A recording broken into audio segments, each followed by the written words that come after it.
time this run out where he can get him into a braking zone, but Shane just kind of managing this. Their lap times aren't good right now because of all the defensive driving that he's having to do. Yeah, but look at what they're doing, putting distance between themselves and third place Austin Hill and fourth place Michael McDowell. We know what a good road racer he is, but yet they're putting on this show and still starting to pull away from the competition.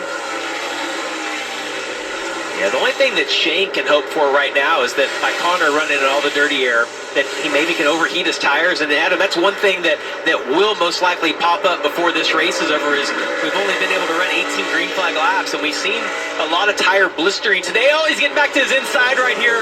Turn 7. Oh, you can hear the tires squalling as those guys are sliding around the corner. Zilich just keeps getting a nose but can't quite finish the deal. And really being wise and patient is the 88. Well, you got to think that he can just hear Marty Lindley in his ear like over and over again saying, be patient, don't tear a fender off it. He's got a really good run right here out of turn 1, heading down into turn 2 in the S's. Side by side, coming up the hill. Oh, they had a little bit of contact right there. And now Austin Hill starting to reel him in. Here comes the 21. They were pulling away. Now Austin Hill back in the game. Oh, and that's exactly what Shane wants right there. She's trying to get that 21 back in between them, give him a little bit of a breather. Back straight away to the bus stop, and they are just slinging it around, hustling for all it's worth. So look, if I'm Zilich now, I'm going to move Shane. I've been nice for 4 or 5 laps. I get it, but it's over now because I might get knocked off the track from the 21. Let's hear what the 88 has to say. Hear that right front for me. I know you want the lead. Just you and him. Josh Williams, the spotter. Good information, but I just my patience would run thin right now. I think you're going to have to do what's. I know that's your teammate in front of you, and you guys have had some fun, but the pace is off because of how defensive the 9's having to drive. So when I get my next opportunity, I'm going to take it. 18 to go, and you got to believe that Josh Williams radio from the spotter stand was prior to Austin Hill getting right back in it because they were 1.1 seconds in front of him. They had a cushion. It was really a two-man battle.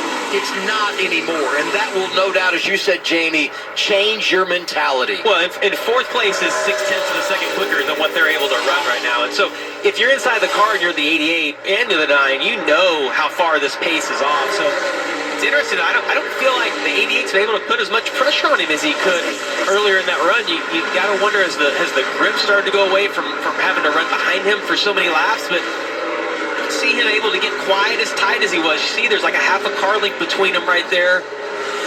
Around the carousel. Blocking the shit out of it. Marty Lindley, the crew chief. Well, you see, Connor's going to get to his outside. If he can run side by side with him through this corner, it's going to be in the preferred position. I think Shane might have let go just a little bit there. Power move, turn 6, there's the contact. Van Gisbergen around. Zilich takes the lead. In for the 9. Caution is out. Oh my goodness. Yeah, Connor ran wide on the exit of 6. I don't think there's any intentions there of getting into the 9 when he came back on the track. That'll be it for us. Sorry about that. That fender, though, is not looking good on the front of the 88 either.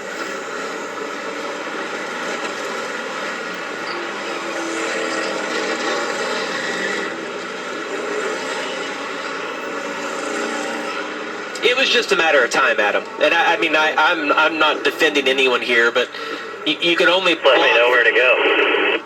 Yeah, you can only block for so long before this is the result that you're going to get. And Shane had to know that at some point when all that's going on, like you can play the shenanigans for a while, but eventually someone's feelings are going to get hurt. And unfortunately, the 9 came out on the short end of the deal. I think the 88's in trouble too, looking at that fender. Let's get some more 88 radio here.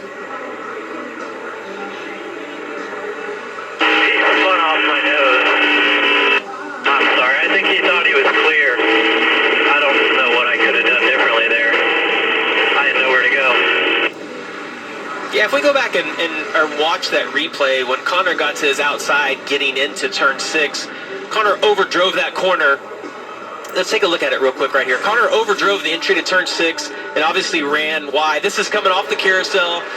If you watch, the 88 behind the 9's going to get a little bit of a run, kind of get to his outside as they head down into turn 6. And then Connor overdrives the corner and is going to run a little bit wide here.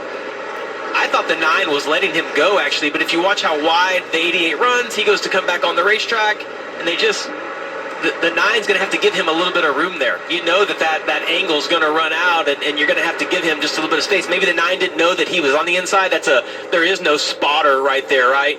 It's hard for the spotters to see that